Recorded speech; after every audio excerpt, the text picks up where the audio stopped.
Nyikwa onagi, nyikwa jokanyanam, mine kod wuone, ojende kod jodongo, yawuowi kod nyiri, okweuru.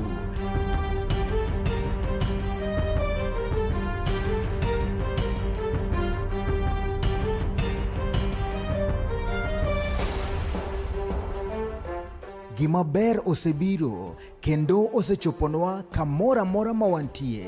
Wahere, warwake, wapake, wagwedhe kendo walande ne dhoudi duto matindo kod madongo.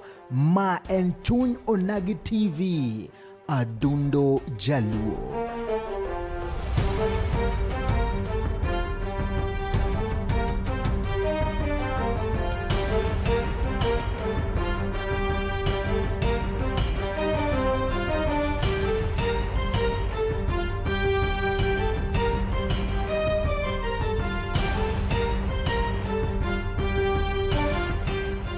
Wang jowi mamarwa, girwa mwageno, chopi mondo wambeki, siasa, weche somo, pur, ohala, kod dongruok, kaachiel kod chenro mamoko.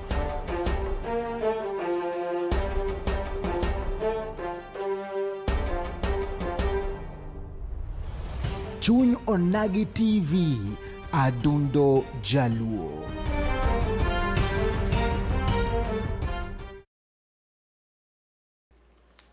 Mana kamano nyakarango juang kamora mara mitira ka thulo makende ma musni oyaore kamora mara mitira ka bende kawuono en chieng' wuok ticha juma manyien ageno ni weekend mare obedo maber kabisa kendo chieng' maber wagone Nyasaye kamano modongo ahinya obongo nyakalaga Nyasacho nagi Nyasaji duto Nyasach polo gi piny momi kinde kaachiel kod an mondo ochak warom kendo juma manyien ma en tarik 9 mar ariyo higa 2026 kamata e channel en Steve James aka Nyakwar Nyaronyo Wanto Mato Chuny Onagi adundo jaluo mana kaka nwasenyisi juma mokalo chane kawuono dhi bedo kaachiel koda Migosi Kelvin Oraro mabende en MCA matiyo mar Kolwa Central Ward kendo en bende jalar komno mar Kisumu East 2027 kod mgejwang en ngwech kacha kendo wadagombo ka kode kawoni to chalo nade jo Kolwa Central wacho nango kod mgejwang pononi ni kandie akathul makende marwaki mondo chaka twak nikech mind dondo nagi warwako pachi gino mora mabende samoro digombo ng'eyo mudre kaachiel kod telo mora ma ekaluo kendo kathul makende marwaki nikech mondo wagom mbaka kendo wawinj pachi to neni to kama intiro to wacho nango kod mgejwang ibedni Migori ibedni Siaya ibedni Homa Bay ibedni Kisumu wakathul makende marwaki kamora mara mitiro mondo kor wagom mbaka kod mgejwang kawan kande kaachiel kod Migosi Kelvin Oraro wachako chenro ka kathul makende mamusni to ichiwo nade. Erokamano achiwo maber. Nyinga en Kelvin Odhiambo Oraro, MC ma Kolwa Central Ward, mae tamna mar ariyo, na bedo MC 2013 to 2017, na yudo yueyo matin, then yudo thuolo komiya telo gi jopiny kokalo kuom kura mondo atinegi kendo. Ageno ni jowinjo duto te kata jogo maneno TV mar Onagi kamora mora montie beduru thuolo nikech wabiro ke mondo wapuonjre mondo wasum weche rieko weche siasa gi dongruok ma wanyalo yudo kaka jomatindo kata kaka joonagi ma ohero weche dongruok. Erokamano dunga inya kaka wachako ga waroko ga wendwa ka ma odichengi mokwongo to ne janeno mara masamoro bende digom ngoni to Kelvin Oraro en wuod kanye ben kisujaki en wuod Kisumu kosen ja Kisumu kosen ja da nyiso ni to Erokamano ahinya. An iluonga ni Kelvin mano nying kende mana yude piny ka. Onyuola Odhiambo mano time ma onyuola gi ng'ato ni Josephat Oraro Koth ma jakano Kolwa Katokim. Dhodwa matin mwadonje en dhod Jokoyaro ma korore to wadonjo kaka Jokamalamba kata Katokim ma kiriwo tiwacho ni Jokomolo. Omolo gi Omolo gi joka Kwema gi jok Omiti waloso gimoro ni jok Olwa. Olwa en owete Abonyo Gobura kendo nyithino ma ong'ere munyo jokano. So being jok Olwa obedo town so much mondo iwinjwa kwa donjo e weche siasa makano bedo matek nikech wadak e town, and ka wadak e town to koro kijatelo tiriwo ji duto, siasa mar dhot be medo lal nikech lopewa ji mang'eny odake, ji mang'eny opango, koro kwa goyo siasa to wabedo liberal, waneno piny e yo mopogore gi jakano labda moro ma nitie iye kaka Kabonyo Kobura kata kama Gaga. Koro mano e nonro mara ka wang'iyo kuom nyuol gi kuom dak. Erokamano manyiso ni jaluwo gi tiende, wuod Kisumu gi tiende. Wuod Kisumu gi tiende, wuod Kano. Erokamano, segment wa mar ariyo, joluo nogoga ngero. Wero ga go ngero gokinyi kaka kawuono ben chieng' wuok tich. Ngero ma kawuono wacho ne joluo nogo ngero ni adieri en kwiri. Adieri en kwiri. Ma gima be samoro ka jodongo nobedo piny to netemo ne thoro ga tiyo godo. Ang' mobiro e pachi ka bende ngero ni samoro kiwinje ni kigoye ni adieri en kwiri. Adieri en kwiri gi kizungu ji mang'eny ohero wacho en ni truth is bitter. Gima gino temo kelo en ni ji ohero dak gi miriambo kata puoch. Kendo ng'ata mar gwaki gi puoyi ibiro yudo ka en osiep maber. To ng'ama dwa siemo wang'i obed jayalo, obed osiepni, ok ibi nene kaka ng'at maber. Nikech wahero dak gi feelings mondo the good side mwane. But anything manyalo limit your potential kata ka ng'ato ng'isi gimoro ma adier tineno ka gima gino wuok ni marach. Mane makoro bedo ni kakudho. But ok inyal loko adiera mobed miriambo. Kata ka adiera biro bang'e. Jathum moro wero ni Musa Juma wacho ni miriambo telo pile. Miriambo to telo pile. But adiera biro bang'e, to adiera ma biro bang'e no e kwiri makoro wawuoye. Onyalo biro to onyalo bedo ni malite moloyo. Dan miriambo ma seche moko nyalo bedo. Katieko yudo ni kata katiyo gi wer mar Musa Juma mar Jamnazi Ngoro Jakarachonyo. Otiyo gi wer moro ni osiepe sama umetho to ugo mbaka to ji nyiero gang'o gini. Nyiero. Then tie sachi ma koro ionge pesa osiepe nyalo ringi. And kata mon nyalo weyi. Tuo nyalo biro ni e ngimani, nyalo yudo ni jok mani geno nyalo timo ang'o? Weyi. So the point en ni adier kata rach to ber kidak go. Nikech adier kata ka gik moko yudi to ni chung' adiera to kiwinj kopekni. To kidak with false hope kata gi gik moko mamori for the sake ni ji odhi, tibiro yudo ka pek. Mane kaka nyalo ng'iyo ngero no mano joluo keto ni machon.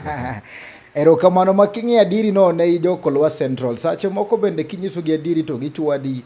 Sache moko bende ka owacho adiri to ino ka bende ok dhi maber. Siasa kandi adiri sache moko ochalo gi miriambo. Ng'ato wacho adiri machalo gi miriambo.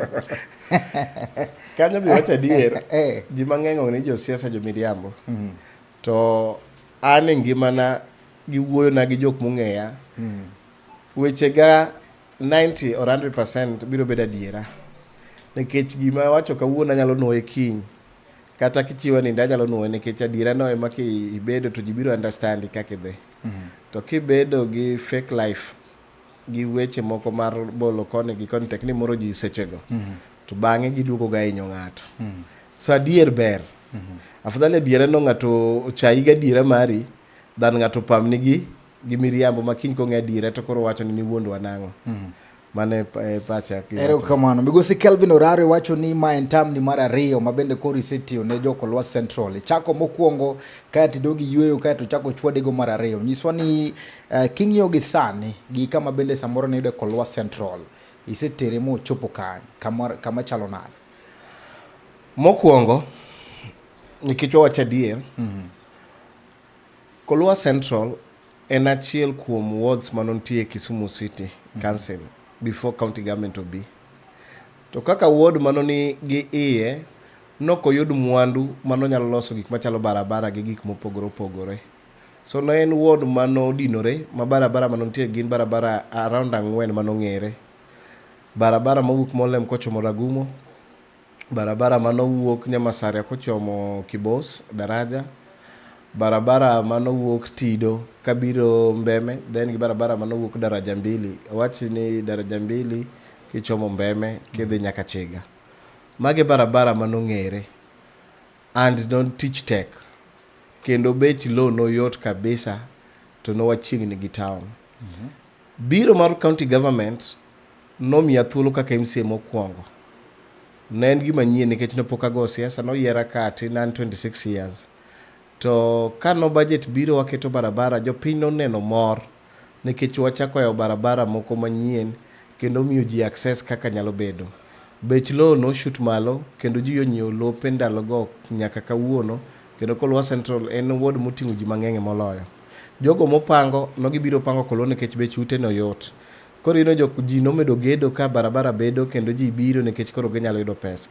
So barabara nodhi omako chunygi, kendo igni 4 gi wiye no na tiyo gi chuny achiel, kendo gik mano gavana gi wan watimo ndalono nodonjo ku chuny japiny.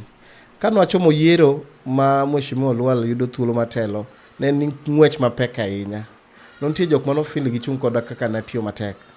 To party beno nigi mare, gikone no warengo kone gikone party nochiwo direct nomination ne Mheshimiwa Olual, and mano notimore be nikech lineup mano nyalo bedo ka uchiegni gi Governor Nyong'o. Noyudo thuolo mar tich. Kano yudo thuolo mar tich, nokong'eyo kuma shida gi gima natemo invest in every unit, nikech every unit natemo miyo gimoro magineno. And by the time akoro naduogo election ma 2022, eyudo ka potential manotemo tiyogo joka noneno ni Oraro ni nomako no kamoro. And I got it easy komiya thuolo mondo adogi abed MCA. To kaduogo bedo MCA, nwachako gi lweny. Lweny mano wachako go en nikech yiero mar speaker nwadifa goraro, and kano yiero ng'o nwabedo label nwanjo UDA. Awi maber ndalono kata awi marach nwadhi wabedo osip gi Dr. Raymond Omolo ndalono, gi sirikal Ruto nwachalo josik jopiny, kendo assembly notemo frustrate wa gi executive. Ma budget mar one financial year no gik mona kete budget to goal to punish me. To sama no gitimo mano, jogo nokong'e ni gini biro hinyo mana japiny, and ne en gima tek. Owadwa mawaya gi dhot achiel ma Adwi Nyang', ndalono nochopo kamoro ka gima wapogore kapolo gi piny. Piny oliet, but bang' broad based government wariwore kanyakla. The second budget makoro nobedo implemented nochako miyo ji geno mang'eny, kendo ward nochako neno dongruok machien. Sani budget makoro itimo ne procurement kodhi otimore e ground, to odhi medo miyo ji hopes nikech wayatemo maintain barabara mano waloso chongo, mane matimo gi budget mokalo. Budget masani wa maintain watieko moko, then moko manyien be wakete budget, kendo gin barabara matemo solve problem kuom ji mosing'isa. Odoko no girom, ji pod dwaro gik machal kamano, pod wadhi mbele, but the major issue e Kolwa Central Ward is access. Ji dwaro ni gichope ute gi maber, ji dwaro ni kata koth chwe to giwuothe barabara maber. Mane ma japiko dwaro nikech gin gi abiria mang'eny magikelo, mane ma jomtokni dwaro nikech gin gi mtokni gidwa ni gichop town gibed giwuog oko maber. Koro mane thuon wach ma anyalo wacho, ma ok apani nitie gik manyalo weyo chien, but moko be wabiro wacho in the process wadhi mbele. Erokamano, winjo kiwacho kata maber ni tam ni mokwongo kane ni mane MCA mokwongo kendo nitemo loso negi access roads maber kabisa. Tam mar ariyo kandi duogi yude ng'ikni matin bang' ka isekawo kuom jal maber nokawo kuomi. Iwacho ka ni bedo frustrated kendo one financial year gigo maber ne pango na japiny no kiyudo. Nyiswa nikech sacha japiny nyalo gombo winjo sama koro pesa monongo bani tiyo ne japiny kata budget di cha ogol, pesa no imede ward moro koso dhi kany. Nwachako gi lweny to leadership mar assembly nokodeo. No gineno ni jogi mano support mano chiegni gi Raymond Omolo, non karbi msizo chiko. Wodwa thoth gi budget wa no gitemo golo pesa ka gimiyore. Mano chuna no wuon Kelvin Oraro ajapuonj kwano, and ntie unit kwano mana timo iluongo ni numerical analysis. No chuna makao budget ma analyze the ward based budget ma the entire county andiko gi pesa po county level so that jo MCs moko mobedo assembly manyien kata manose year kata matiyo you understand their ward to gi compare gi other wards gi kaka location otem gigi tena oro ne governor MCA ma governor ma North Seme bende nitie achiel kuom team ma wantie en bende obedo punished ma ward governor no end up yudo kia allocation malaro 16 million sama ward mano majority leader yae aero ward yudo almost 96 million in one financial year ano ketna roughly around 6 million or 8 million 6 million koro kawo moko no gitemo ni gitigi nominated ni koro in ke wachi basi mayo budget then gik modhi oket being ni no ngama kia gima timore oket budget ma barabara kano idhi losi to barabara miyo million 2 ten barabara mo kinyal loso gi that amount olosore mashodi makata gima no pano nyalo yudo go mileage no ringo ma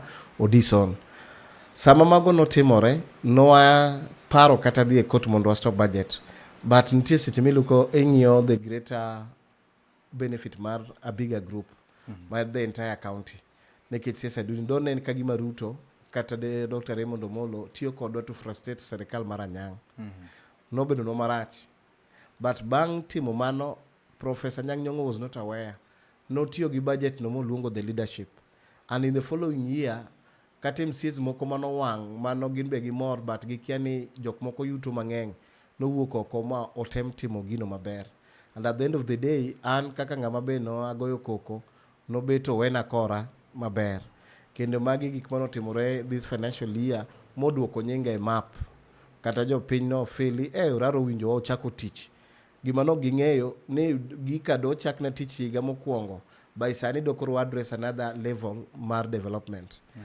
aparo mano be notimore nikech issue miwacho mar Kisumu East an kaduogo e siasa naduogo kachung' MP jopiny mano ng'ise ni duogi kaw MCA Komonde mondo wach ni wang'e 2027 koro an kaduogo MCA magi miya thuolo mondo abedi to wadwa ma Chief Whip Adui Nyang' be nosechako bedo gi gombo mar bedo MP mar Kisumu East so nachako bedo like immediate threat mare to an be na fail ka ndalo dhi to wacho ni no gi first things first gimokwongo michako go japinyo mi thuolo mondo itelnegi kaka MCA concentrate e weche dongruok marang'o mar ward and chakre chieng'no kata kana rado gadi wang'isa dwi ni oyo owadwa an oyiere MCA Kolwa Central Ward ka where teenager Kolwa Central Ward kik wabed gi lweny so that first part lweny nobedo matek nyaka e ward ji nodondore koko wan be wadak machiegni 300 meters away koro tension nobedo Oraro dwaro MP Adui dwaro MP ji dondore gang'o gini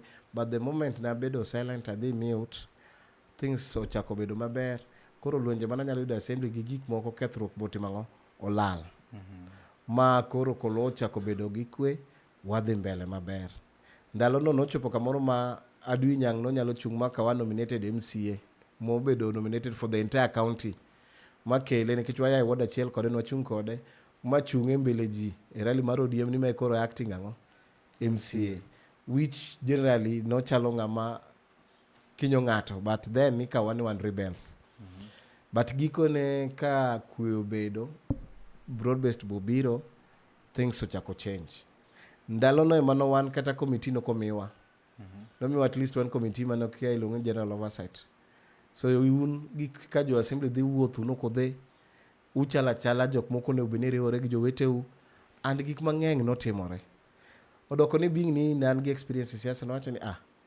ja siasa kisi kaw line moro kikirengi ifumble bed steady and bed to that course koro wachako negotiate in fact barabara moko Dr. Raymond Omolo no coordinate mo ayuda ariyo and barabara go beno team na this financial year mokalo ni kendo miyo ward ka ng'ato ringo to neno there is a very big change kama biro sani ni the team jidhi medo neno another very big change then kwa the financial year mo wadhi timo budget mogikni ma waparo nyalo bedo implemented maka be biro temo donjo gik ma pod odong' moremo ma jopiny nyalo dwaro but atemo wacho ni gima ward na oremo mang'eny ma pod idwaro seche duto en weche gi access number 1 ekoki donje weche P number 2 then idonje weche kaka somo weche kaka weche chiro gi kadhalika.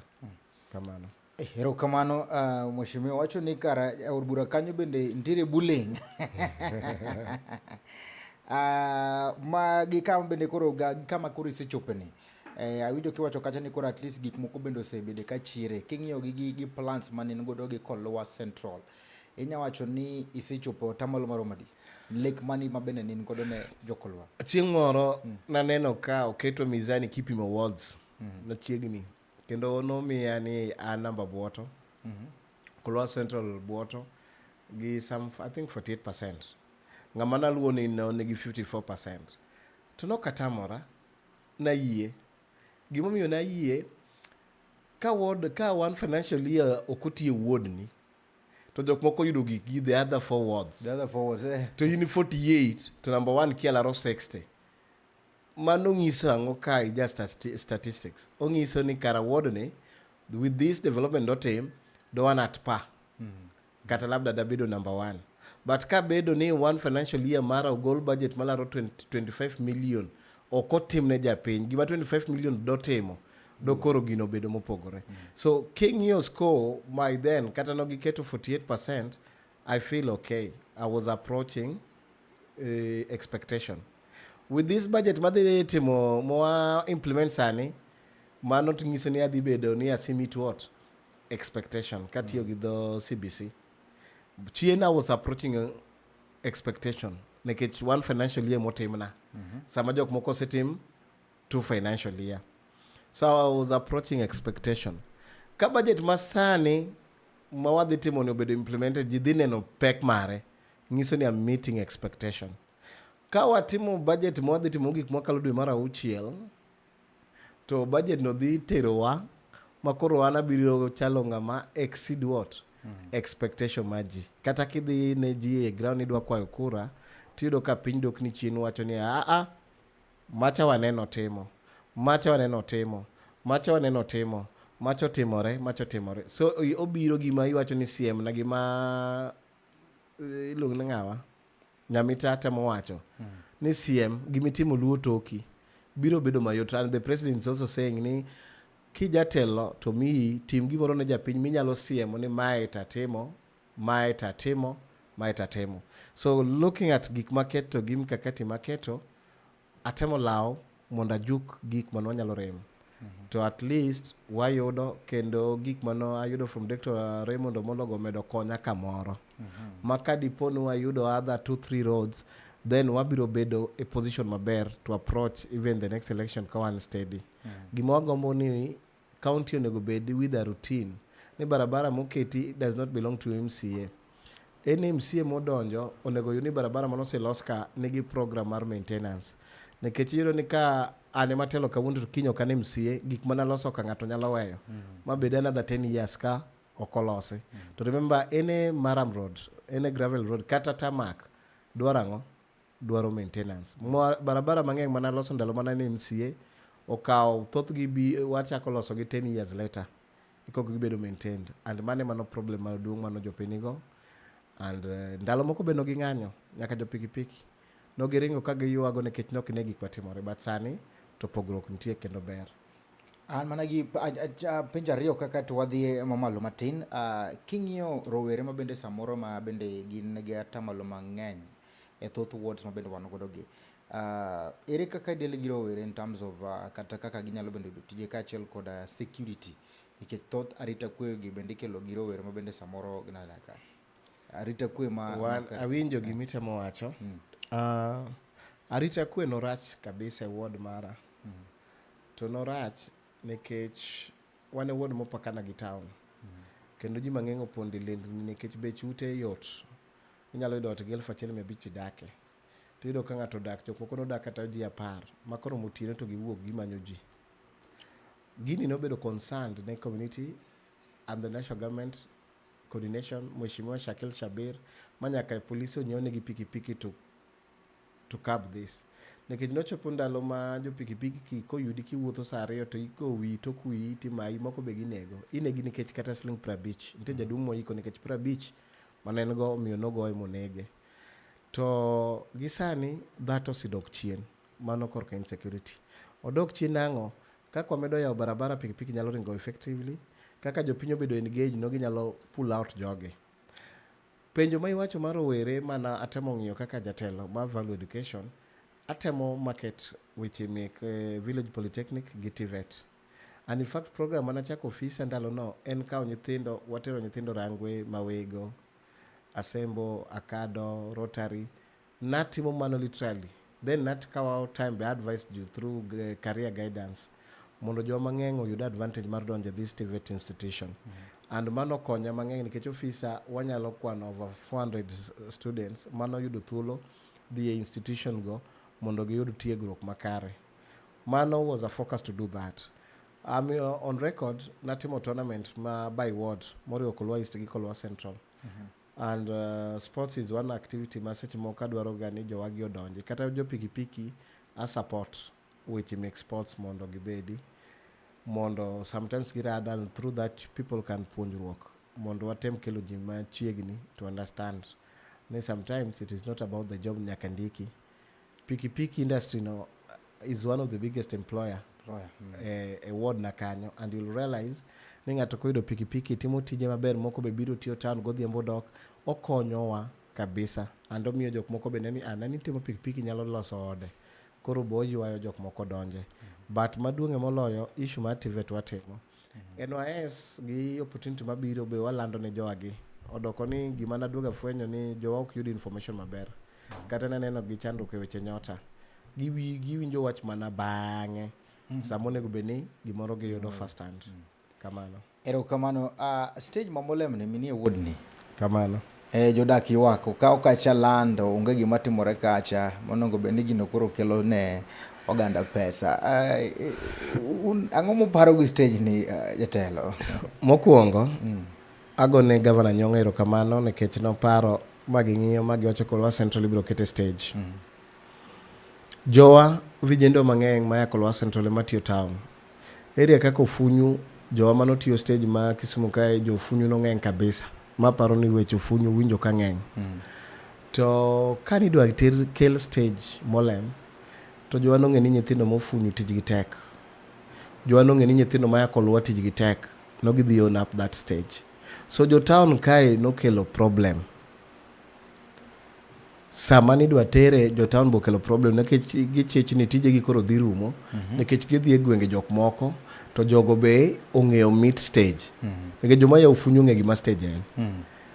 To gidhi rwako jowa mang'eny donje nyaka ma pok notimo tij stage. Nikech kacha en kama ipango gari titing'o 500, 1,000, moko to yudo kata 10,000 odiochieng'. So stage cha no end up dhi bedo gir Kolwa. So jok mani koni nogo matek motamore, modhi nyaka court, modagi ni gini kik timre. An mane muchungo golo stage from the stage moentie mondo dhi molem. No an negotiate kada jogo notimo biro, but no gineno lufujo cha. Lweny nogore ndalo moko kanyo, molaw jo stage kabisa gi jogweng'. So jo stage no neno ni jogi ogibi konka nikech mai koro gwenge. And gin jok manyalo riwore odiochieng' achiel mar riembo ng'ata ng'ata. So negotiation no chakore, then no chunge. Then other things no poko tieke stage no. Kaka septic. Nikech stage en kuma ji ng'eny, ji layo, ji dhi oko, gik moko ilago. So noyudo ka budget mano nyaka noketi. Issue mar container, ji nodwaro mondo gibed gi shops kanyo kaka stage bedogo. So county nowayo jopiny ochako keto gigo kendgi, bang'e nogichuno ni jopiny ogol mano mondo county oket container masani neno koketi. Problem en ni by virtue ni giwe stage, omiyo vijende osekwalo fence gi gik mang'eny. Kata chume mapod obong' kanyo biro ng'adi makwal te nikech onge security magikete e stage, mano is a wastage. Higa ka higa yudo koket 20 million dhine molem stage and there is nothing. Iketo 20 million madhi adha kacha. Budget madhi kacha ni kiloso gik moko to onge gimitimo. Maana neno ka Professor Nyong'o dhi tieko makata stage no kotimango okoyawo. To Professor ngeni stage tigero dong. Dongo ng'eyo, that was one of the projects. Mongeni 20 million ticket project legacy project mar Prof. And now aneno ko nyalo wuok office ka poko yawo stage no. Stage ni iketo ne pesa every now and then and action ma timore. So penjo no ok en gima en concern momako ji te, the community, gi other stakeholders maya oko. Ji mang'eny karwa kacha en kar ohala. and ji mopango mang'eny loko and everybody is interested nikech gigombo ni stage no koyaw to gibiro yudo tich. King'iyo Nyamasari tineno ka ji loko e barabara, the roadside ma is very dangerous. And ji mang'eny gombo ni mbolea no koyawre to en chiro manyalo ywayo ji kaka Kibuye, but onge gima osetimore maber. And I was of the opinion kata ni giloke obeda beda chiro like Kibuye, to giwacho ni mago chiro mibiro usi lewni, giriemb jo lewni koni kono ginyalo wacho ni odong' gi nyanya gi certain things, assorted things. Then Molem ochom another areas manyalo mako areas manyalo bedo kata ken Kibuye chiemo to koro koni mabedo lewni gi gik machal kamano biro ywayo ji ma uti mo bed useful, but a state kaka entie okokonjo piny. Erokamano maduong' ahinya. Ang'e ni to wan go ganda mage kandio kae to wadhi e break matin kang maduogo koro wadhi go mbaka mondo nyiswa ni to lek mari mabende in godo ne sani koro iwuok kolwa idongori iwacho kacha ne jopinye mano wacho ni mondo ichung', lakini ne ginyisi ni kuong iduoga kone kae koro kigo ka arwaka ne joneno maga mabende koro wan godo kandi wan kandi gi jajadero wacho ni bende chenro kamano duong' ahinya gi Quinta wacho ni awinji maler kan Migori erokamano. Wan gi mamake Robin wacho ni chunyo nagi TV okay erokamano. John Otieno wacho ni jatelo erokamano. Recovered on purpose wacho ni is this online politics or TV erokamano duong' ahinya. Kato wan gi Ayub bende wacho ni ambo kete chenro winjo maber kabisa make mana kanyo janeno mara ka wadugu koro wadhi go mbaka ni to koro ng'wech mar moluor Kelvin Oraro mabende koro dwaro komno mar Kisumu East 2027. Ang'o gin mabende koro ipango kacha maber kabisa mabende koro ja Kisumu East dwaneno kacha kokamano med mana kete chunye nagi TV. Wadhi e break matin kang wadugo to koro wadhi yawo lai magwa nyalo penjo midwaro nyalo wacho kaka inene kanyo koro ngwe jwang' nikech ma en dundo nagi to mana e dundo jaluo. Wadugo bang' sama chuo. Looking for furniture that speaks comfort, style and strength? Welcome to Kolweny Furniture's Kisumu, where quality meets affordability.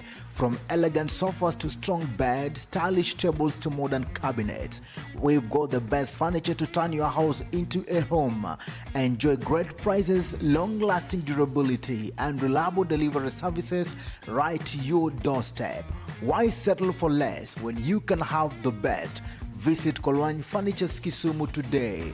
Call us now on 0716-520-294. Kolweny Furniture's Kisumu. Built to last, price to please.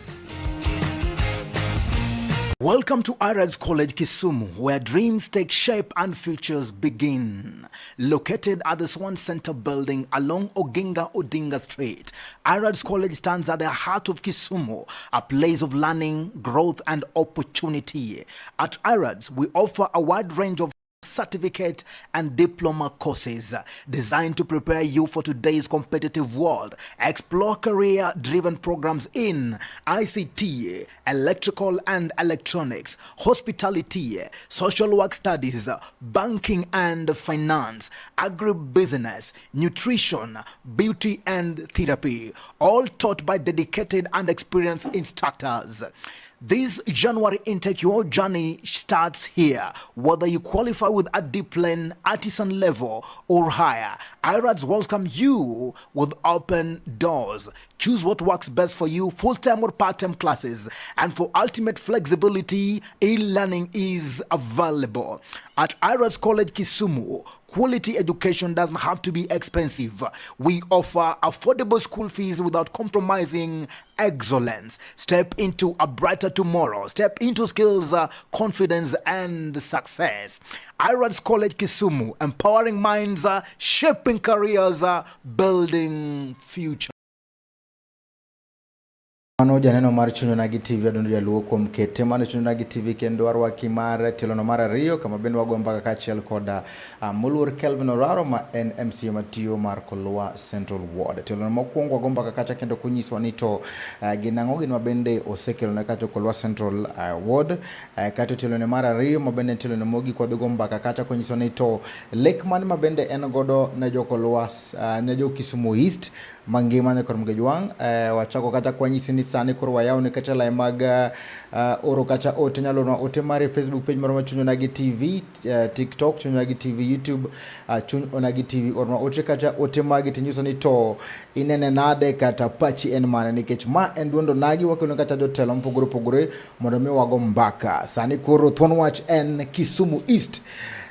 Mugose Kelvin Oraro iwacho kacha ni kanise the tam mokwongo to chunyi ne gombo mondo mi chaki duogi ilar komno mar Kisumu East to jopiny nowacho ni kuongi duoga mondo chak gi kom mar MCA. Kani bedo piny Musa ng'o mane pano ne ginyisi mondo igwonge doga MCA ni? Kani yera 2013 mine no gombo ni ati 2 terms. And in my calculation angeni by the time 2022 romo nanyalo chung MP. And adier kane school nachako lando na chung MP. Kendo Kolwa Central manayae nonigi jochung adek be manochung MP. Mokwongo ne en wakili Mwamua Gray. Mar ariyo ne en engineer Ogoya Nation. Mar adek ne en Charles Odho. Koro nabedo mar ang'wen. Koro sama adhi e liete tawuoye wach MP to ka tieko irado gi mine madongo to giywak ni kare MP kanyo in to wakwayi waeri duoge kombi mar MCA. Nawuotho e ward na ka wuotho e wards mamoko to every part manadhi e ward na nogidwaro ni aduogi atiek tich manatimo. And nochuna ni by 2022 January or February nalando ne officially adhi dok chung kom mar MCA. And kaka nalando no koro musa nomination no gi yiera. Koro election no giwuok na oko ma gigona kura ka gin gi moral ma bedo MCA okang' mar ariyo. Ma kela e penjo ang'o momiyo negi to tiende ni MP mane ntiere gi sechego ne tiyo negi maber kose negi neno ni nogineno ni nogin gi feeling gidhi gochone Shakil. To no lit negi kana nyalo ringo rem to chunygi pod no Shakil omako. So nogikwa indog chien. Nokomono jok mochung MP gi ochung jogi nochung. Uonega kata wetega manochung adek go.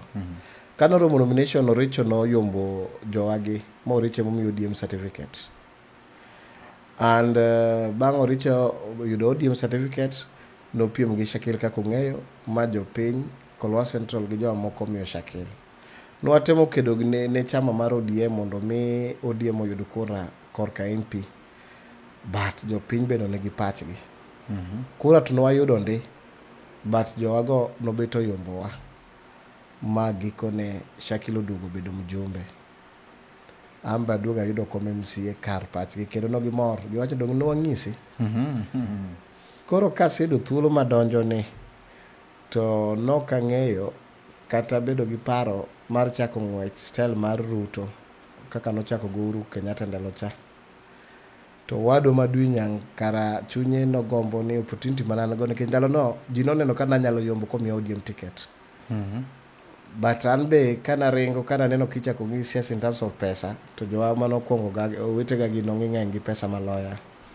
But gi strategy mar yombo nang'ini abiro yombo. But ODM no nyalo inya e watch certificate. So I had to be patient. Kata wado madui nong'ise ni manya pesa matin gini nyalo kawo. Nikech nyinga novuma kichako gi ward na no. Nyaka wards mamoko. Ward na kichako go gima wards mamoko everybody no feel bwana manofomo MCA no nyalo bedo a good MP. Then all of a sudden na make a U-turn ka ng'iyo ni gini abiro laro party ticket and nyalo kosa nikech pesa then giko ne siasa ni nyalo lal. Ano chuno na duogo MCA. Duogo MCA immediately owadwa cha binone ni nan gi opportunity maber nojewe ni embo nyalo chung MP. Koro being ni embo serve second term market Milimani Orlando chung mare mar MP Kisumu East. To being ni ji nokiae maber korka wach siasa mar MP ochune mos invest heavily kowuotho kona ka kona kodwaro MP. An kaka ja siasa manigi experience gi somo buge mek siasa nawacho ni ng'ato ok nyal mi gimoro sani to momiyi ne ichayo ichako lawo moro inyalo end up ni bedo ka fisi mi lose gite. First things first, tine jopiny. Make sure jopiny neno ni you are there with them. We jopiny one ni ng'ani jadongruok. Pogruok ni kuom ng'ani. So that kata chieng' moro kichung' iwacho ni an jadala, an aparo kama. They work with you in that journey. Ko penjo na en kama. Ang'o ma koro sani mine mane wacho ni kikichung' sani giwacho nang'o? Ka nitie gima okalose Kolwa Central Ward kawuono en kom weche siasa. An pok achako go siasa. Mara ne achung' MP, mara ne achung' MCA. To nono ni minegi bende ofel ne yawa. Pod wahero MP matiyo sani ni idhi timo nang'o? Doge momiyo wacho niya, dhi chopo ndalo ma biro wuotho kuomgi. Tapenjogi. Penjo ma koro kelo adier mane wacho cha. Adier en kwiri. Jodalawa, no miya tich mondo atimo. Asetiyo gini 4 koro wachomo ndalo siasa. Adui mowadwa osilando chung'ne mar MP. Shakil momiyo kora pile ni ochung' MP. Une mano wacho ni abia chung' 2027, untu wacho nang'o. Biro chopo ndalo mipenjo mondo jopiny otim ang'o oduoki. An mane mimiyo ji mang'eny seche moko no understand siasa mar Raila. Raila ne nyalo keep the people guessing, makata 2022 ji mang'eny nong'e ni Raila kudhi chung'. Then last minute ido ka ng'ato chung' to chako program ne mar chung' nyaka dakika mogik. Koro chala last minute man. But it is not about last minute. Sometimes as a politician, imbi chiko iti ang'o? Oko. Okiringe ni ayudo pesa adwaro ng'iso jopiny ni gini anyalo kawo. Anji mang'eny osemess up their resources in the name of siasa. In gi million di kadha iyudo ka ng'ato chung' owuok, for example ng'ato ni aete owuok kamoro anyalo kawo piny an gi pesa.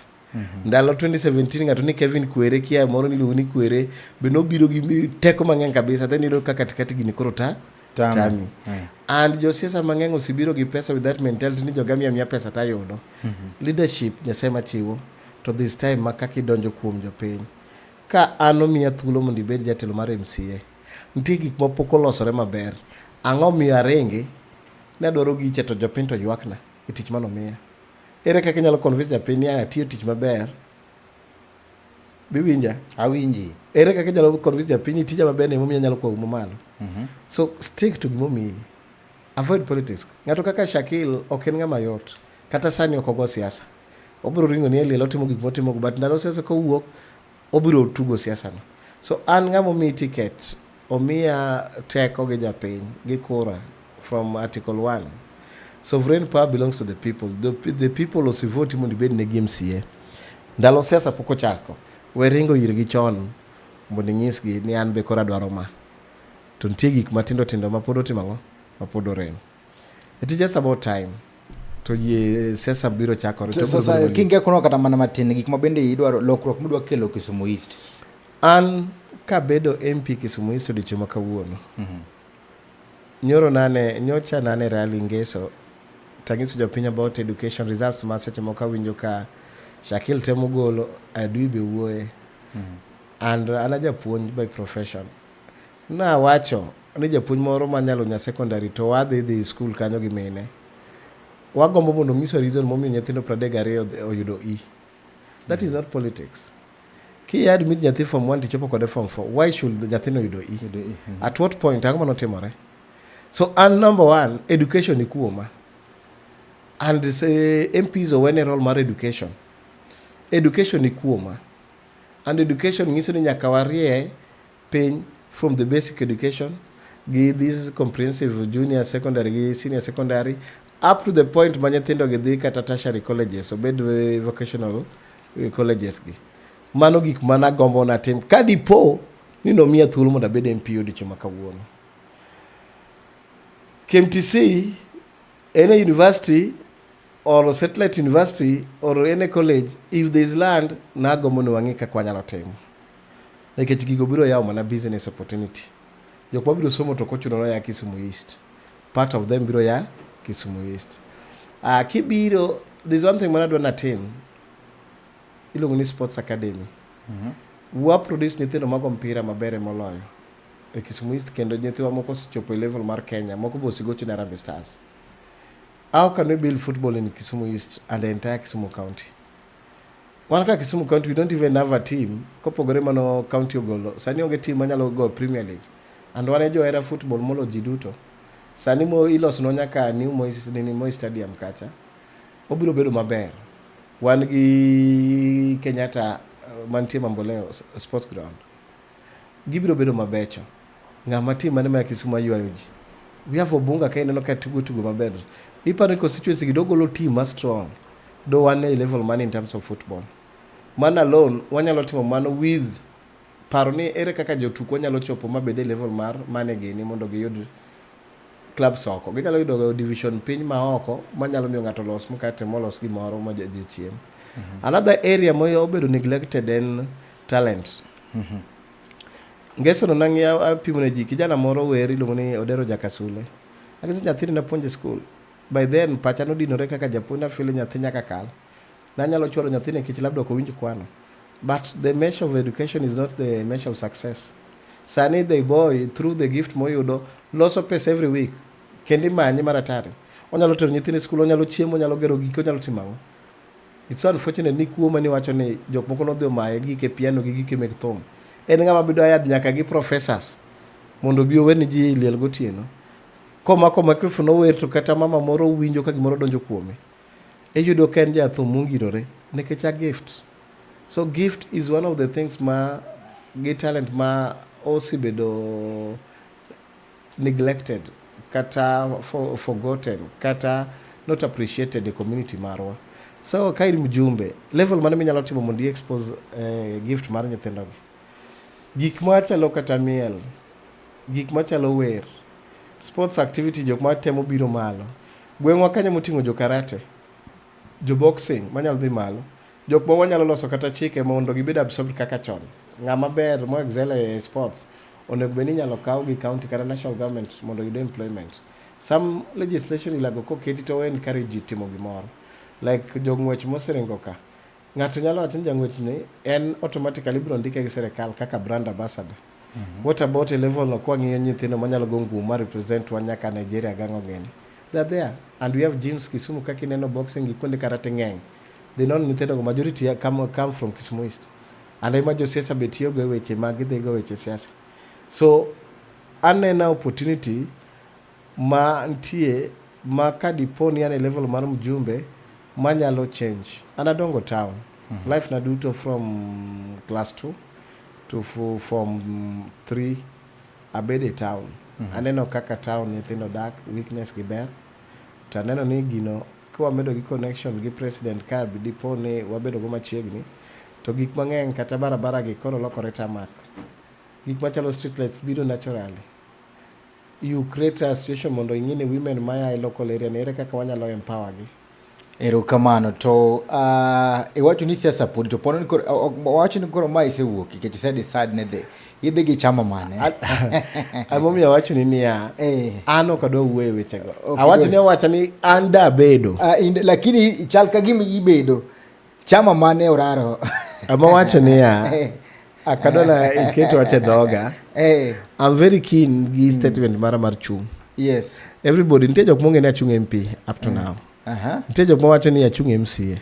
Ntie jok mawacho ni oraro ni ok chung. Ntie jok mawacho ni adhi bedo CS. Moko bende na gilen ma deputy governor. But I've chosen. Koro sasa wikelo na sasa wakelo ni adwaro ni I build my profile. I build my profile makata kadipo ni ng'ato ng'iya tanyalo fit kamoro. Setup mar politics. Sani abdo concentrate watch na mar MCA after a certain period of time eko ka wacho my next move in politics. Nikijana timoga politics ki calculated time modong. Minge ni ka chako tonge dok chien nyaka dakika mogik. But I have to be relevant. Koro Jokolwa Central podo gibeda beda. Jokolwa Central omor kabisa nikijana concentrate timo negi tijegi. Mondo ka chumura bedok irgie ground to gine magi wacho ni wayie. wan toki. To nitie gima bende wachore ka ni atamalo wachne 80 kama ndie mag jogo mabende koro tiyo sani kata MCAs kata mana MPs mabende tiyo sani luru nitiere ni ok ginyal yudo kendo kombe gi 2027 chutho to Nyanza region kalure gi tho mar Baba Raila Amolo Odinga. Okay, those are just opinion. Mano mana paro manyalo bet, but it also depends ni ere ng'ama dwa kawo kombego. Onge gima be expensive sani malo siasa. An abedo yiero MCA katiyo gi 900,000 e term na mokwongo. A campaign katemo defend atiyo gi around 1.6, 1.7. Nyocha kaduogo atiyo gi around 1.4, 1.5 to yiera back. But there are people matiyo gi over 10 million, 20 million mondo bed MCA. To kaka sani apime gi kaka ji osebelieve ni MCA pesa nitie, people are coming with the loans. Moko yo uso lo, moko ochul aeri pension, moko mi pesa gi jok moko ni sponsor gi, and ok odhi bedo ng'wech mayot ni dhana mokalo ka. Emomiyo ng'ama dwa replace you also matters a lot. Kata gik machalo MP. Nitie jok mapara ni biro siasa en ga biro ni an aber, sucha ber, labda lando, ka yiero joma lando, kata rabora, kata opaki e gweng' moro, kata kanisa, kata gi chiegi tifili gi nyalo bira takao. So the reality eni, in as much as ji neno ni nyalo replace ji, but the first question ni ng'ama nyalo timo mano. To bosi bede line mar siasa mondo ng'e kaka siasa sometimes tek. Japiny to nyalo bedo gi ng'ur. Ba japiny by the time ma ja siasa dok ire tiyudo ka mirima ne dok ang'o? Chien. Ruto, ndalo Gen Z ni neno kaka piny chal. But today, kingi we about Ruto, tineno ka piny osedok chien e Ruto, ma kata chuny Nairobi nyalo timo rally, mano ok onyal timo chien. Nochopo kamoro ma ni kata kidhi e kanisa ni Gen Z nyalo biro e kanisa ma Ruto nitie. But what has changed? Politics change. Ng'ama gomba kaka wuono about 80% kia gima kiny no bedi. Statistic mia kandie itomocho ni kech ase bendo gi oganda mathoth giwacho ni pesa is a must. Mondo midhi nyaka ibede ng'ama nego mo maber kech kineno ndalo mokalo ka ng'ato nyalo campaign rakonge pesa lakini onyalo dhi. Lakini sani nyaka gonya. Gonya neno ka bende samoro nyalo miyo gima ji kia ni around 15% of people ibiro yier ma kata gionge pesa. Japiny are always emotional. Japiny nyalo wacho ni wawili kata gi gimoro amora. Japiny nyalo yiero kata ng'ama onge gimoro mondo gi prove ne ng'ano ka gidwar. Nyoko dwari. Wanyalo yiero gimoro amora. Ibi gi party, we biro gi party, ibi gi pesa tisungori japiny kowuok ni piny. They will not care ni in gi pesa or not. Ng'ama biro gi pesa biro miyo ji biro feel unpopular, but kochopo sakure penjo ni jogi no weya nang'o. Kidhi e by election manotimore Kasipul, onge ng'ama noingo mani bior gi pesa.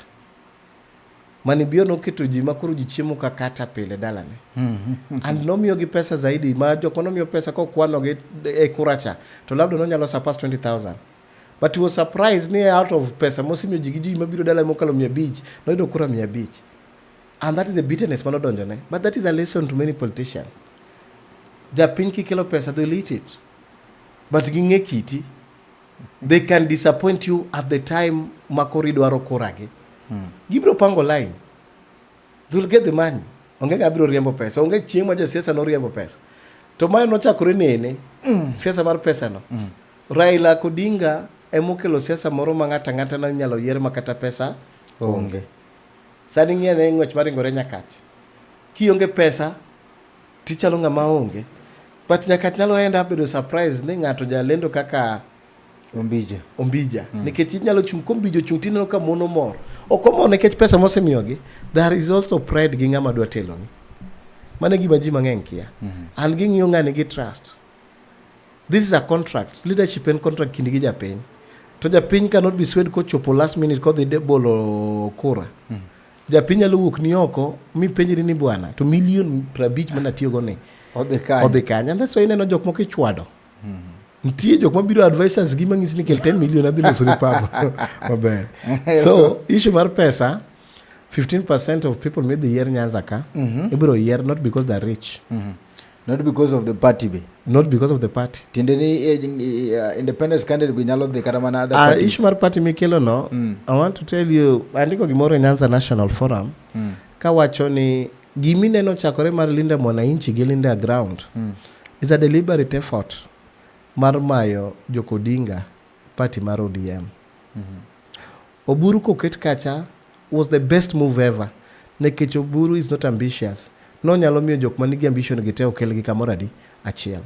Do land ka uni Sifuna party leader, party no do so the olal makata jaludo ko feel this is their thing. Do ket Babu Owino man already no si chako bedo gi party plan to Babu Owino dwaro governor. It doesn't make sense ni dwaro bedo party leader till aro governor. So Oburu was somebody market for transition.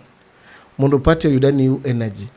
But party mar ODM jogi ochake to dhi chalo gima notimore Ford Kenya. Ford Kenya ka oginga tho. Ford Kenya impano party ma jaluo gi Waluya. At the end of the day, ji nochopo 1997 ka Ford Kenya ngama noyier ne norengo. Labda orengo gi ng'awa donde noko Ford Kenya noyier kia ji ariyo kende. And ji nodhi okay. Ndalo mar Raila biro gi NDP. Mochuno Raila we party nyaka mar babage. And that is the mirima magichako gi ODM. By 2027, ODM nyalo chopo kamoro ma people don't talk about ODM. Nechigikieni which ODM are you talking about?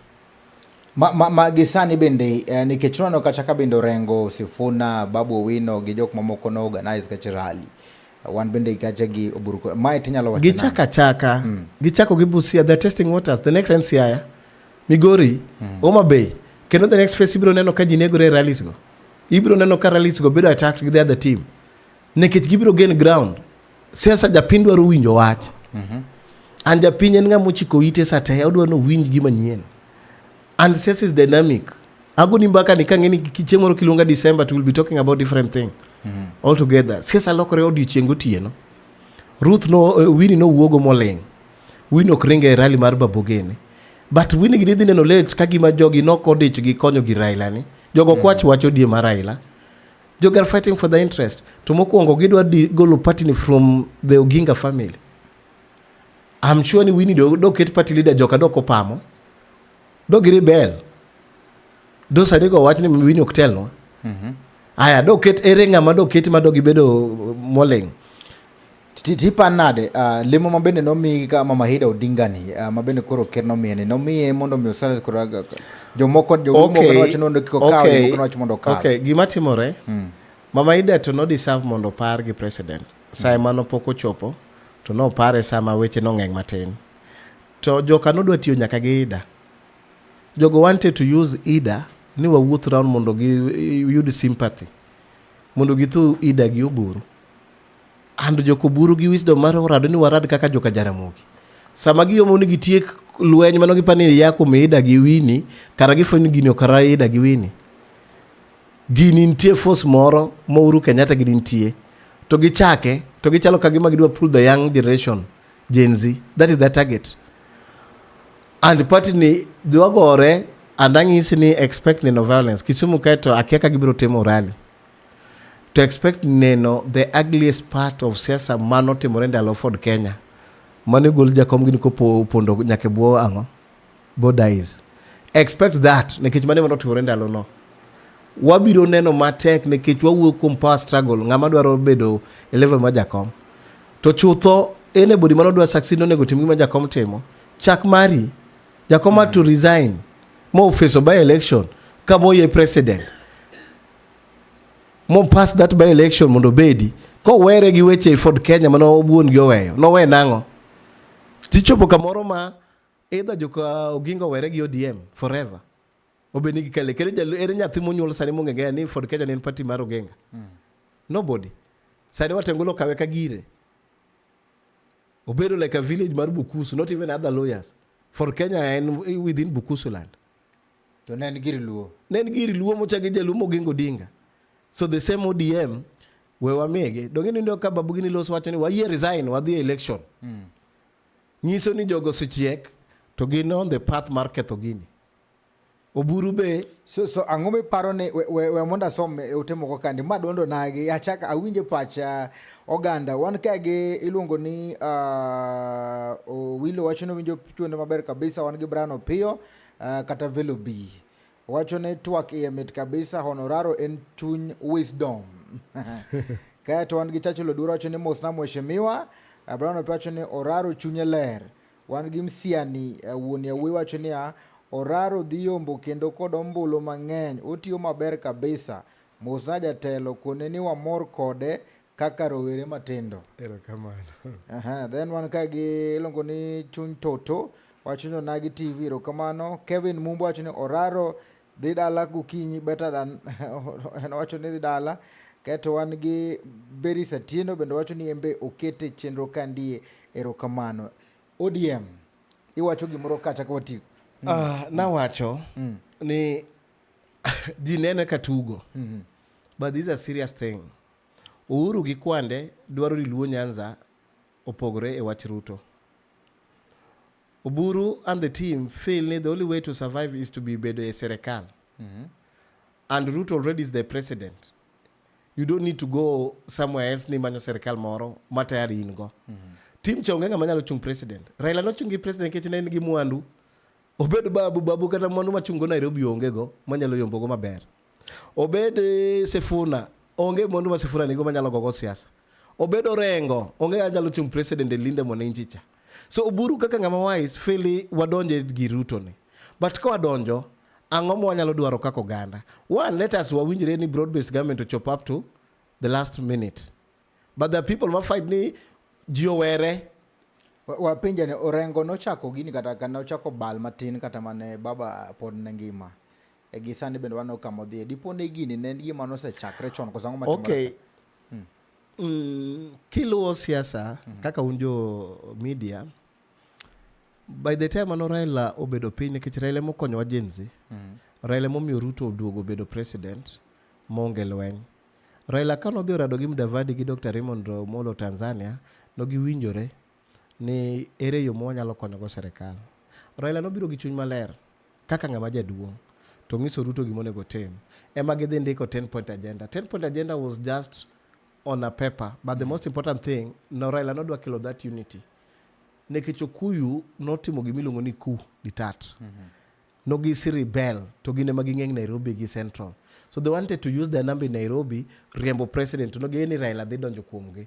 So Raila no weno Uhuru to manage. To Nyasaye no dhi donjo kuom chuny Raila modok ne Ruto.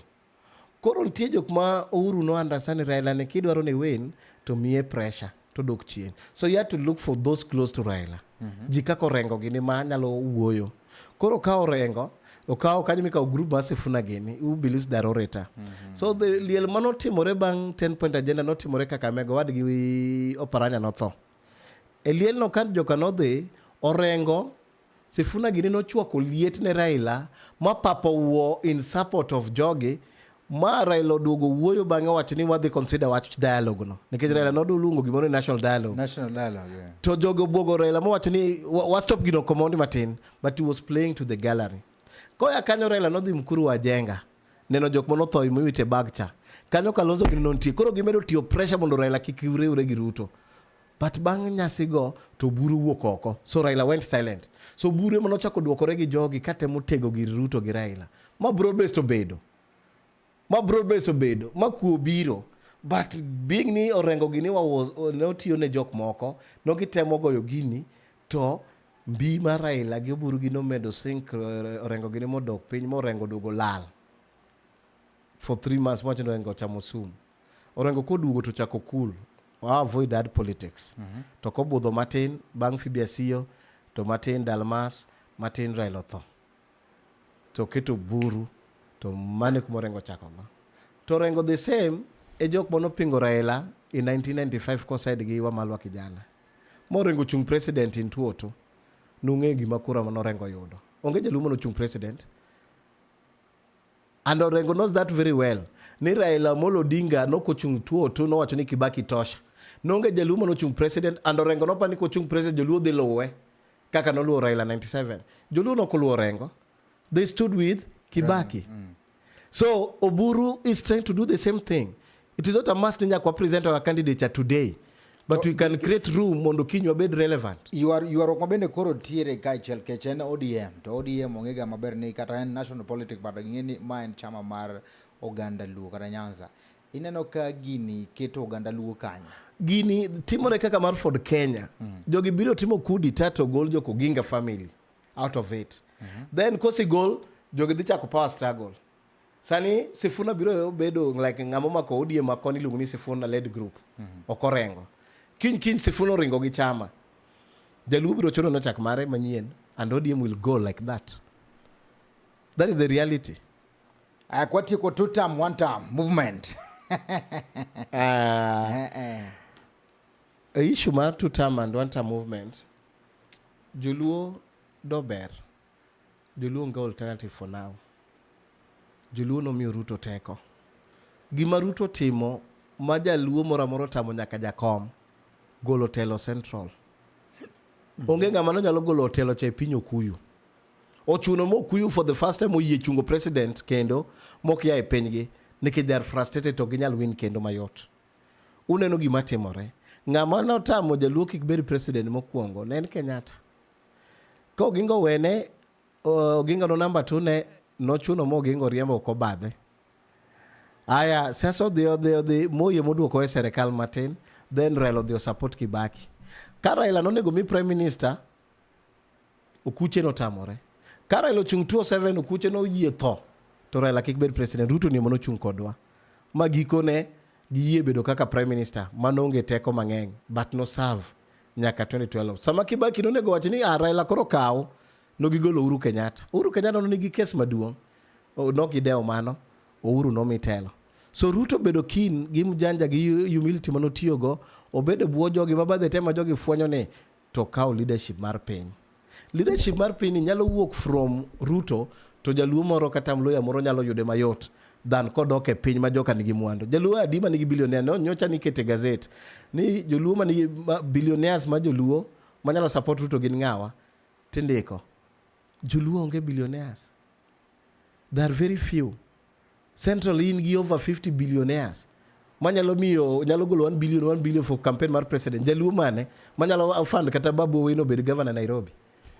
So ka watugo siasa ng'ama no nyalo konyowa ma no jokuyu gi otemo deyo to riek ne gi nen Ruto ni. Afadhali Ruto bedi makoya to gino lware Western obine ng'ato Western kanyo kata lware Nyanza kata Kisii. But gino knyale ya kucho ma jogo yeni telo biro towards this side. Ka barabara gik matino miloso Kisumu ni ema chwanyo Okuyu. Stadium Maruto gini loso na ema chwanyo Okuyu. Affordable housing masani dhi local Lumumba estate gi area cha business dhi boom ema chwanyo Okuyu. Ang'o momiyo pachwa paro ni Ruto ng'ama rach. Sama Ruto wacha affordable housing ing'ado jite. Ing'ado jalango ma jodala gi ing'ado everybody in Kenya. Ere kama obedo single out jaluo mahinyore. Mondo wakel kizungu mang'eny mwang'eyo. History puonjo ji. Ok inyal dongori e piny kikia historia kuma joyaye. Issue mar 2 term ok en gima negotiable ne jaluo. En gima jaluo nego ne automatically kagi plan. Kata ka babune machimoro no bedi. Kata ken Dr. Raymond Omolo. Kata ken Gladys Wanga. Kata ken this young generation. Pesa magimani gibed billionaires. Onge ngabiro miyo ng'ato president kionge pesa. Mano to nyaka ging'e. It is not about the English you know. It is not about wuoye rally. It is about scheming and having money. Pesa mano Ruto bedo goe mokonyo Ruto bedo president. And it took Ruto time. And Ruto bedo president when I was in class 5. Eldoret North. And now Wadak Eldoret North. Ochako Katugo when he was a young man. He schemed to be president. Mobedo after 25 years. Tokoko bedo president in 2002. To Jaluma do bedo president kawuono have to scheme for even 5 or 10 years to come. So be wabed penyuru to wa support Ruto manie serikal. Ka Museveni ma tije na Museveni mano timonge kore ni emodugo bedo president. Ka Suluhu mano be onge kore ma no barandas obeda president kako neno. Ang'o matamo Ruto kata ka ji inyore ndalo matin ji ng'anyo to Ruto biro dong bedo president. To samo bedo president to riwre gi joluo mantie e serikal. Ji kaka Dr. Raymond Omolo gino ting' malo, ji kaka Wanga gino ting' malo, ji kaka Mbadi gino ting' malo, ji kaka Opiyo Wandayi gino ting' malo, gimbe gitem bedo jok manyalo create opportunity ne ji, gimbe gimany pesa gi ma kata kiny ka Ruto walk out of scene to ginyalo fund their campaign. Gik matimore ODM Linda Wananchi Linda ground Linda Wananchi en pesa mawuok kuom Uhuru Kenyatta. Erokamano wan kagi jalango tino wachone live from Wichulum Beach. Karibu sana erokamano. Wan kandi bende gi wan giluongo ni Chachol Luru bende wachone bende to akandie gachol go ganda mang'eny bende nikande nikech sanya korom gajwang wakautolo makende magoni erokamano maduong' ahinya wabobedo kande kendo kachel kod telano ken gi weche mathoth Sai Martin yonda mithulo makende mondo mi wach ni mogik kato wagone mana jakanya na erokamano kuom kete mana e chenro. Wachna mogik en ni siasa to biro gore, yiero biro to kalo, but wan kaka oganda wabed jogo mohero tich manyalo miyo ng'ato konyruok. Kendo gima kwayo mar ariyo, yudhe pesa siasa dwa bedo mang'eny. Kik udonje e siasa manyalo miyi tho ilal ngimani. Aneno ka yudhe bedo mang'eny kendo hero siasa, kendo pesa miyo yudhe mang'eny gidhi e siasa. Kendo jochung' biro bedo gi pesa nyalo miyi to attack other people, but kik wakaw siasa kaka gir tho. Wakawuru siasa kaka gima ji ng'amo yier nyalo tiyo ne jopiny gi rieko. Kik pesa mabiro e siasa ni kelne youth mora mora tho. Jok mabiro gi pesa kauru winj gima giwacho kuro en mari. To kik igo youth wadu nekech pesa siasa. Jogo manigi pala, aneno ka youth sani ka dhi e rallies to youths mang'eny biro gi pala magiketo mambogi oting'o pala. Ang'o mibi hiny wadu nekech siasa? Pesa makata komiti onge dongruok. An through Biwott was our school governor. Biwott no meonde. So that is when I realized ni pesa siasa ok nyal mewi.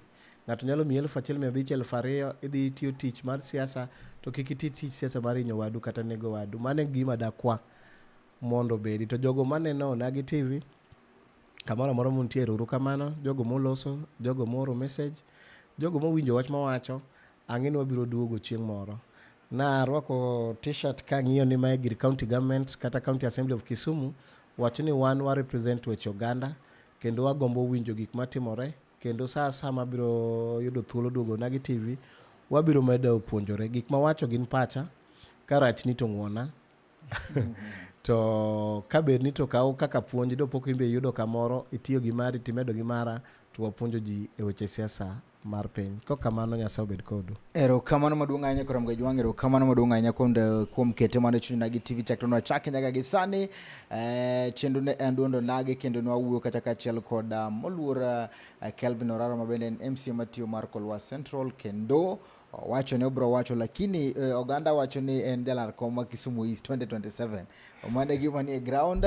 Agero kamano ahinya kuom kete kende kachiel kod midusa mara mar chenro ni Nelson Mandela moto matek mondo me chenro ni chop komara mara mantiere kawuok e studio. Kamano duong' ahinya imbago nero kamano duong' ahinya kuom chopo ang'en wadhi rado kendo wago mbaka no ka weche thoth Sai Martin. Odiem ni ne gi weche mang'eny. Wabiro nero kaka dungane. Kokamano mane tai chenro en Steve James aka Nyakwar Nyaronyo Wan. Uritu masane wanere seche mabiro go. Kangiro makawuono ne ni adieri en kwiri. Uritu masane. Sasa. Nyikwa onagi, nyikwa jokanyanam, mine kod wuone, ojende kod jodongo, yawuowi kod nyiri, okweuru.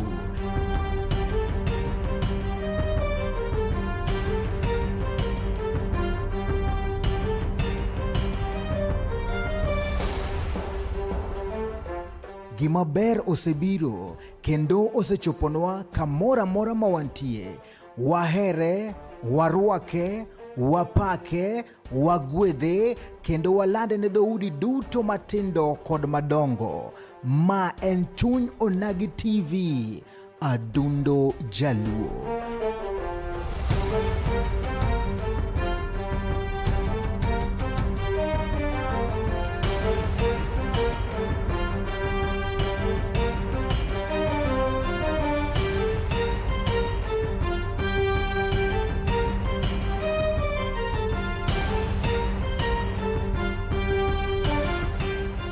Wang jowi mamarwa, girwa mwageno, chopi mondo wambeki, siasa, weche somo, pur, ohala, kod dongruok, kachiel kod chenro mamoko.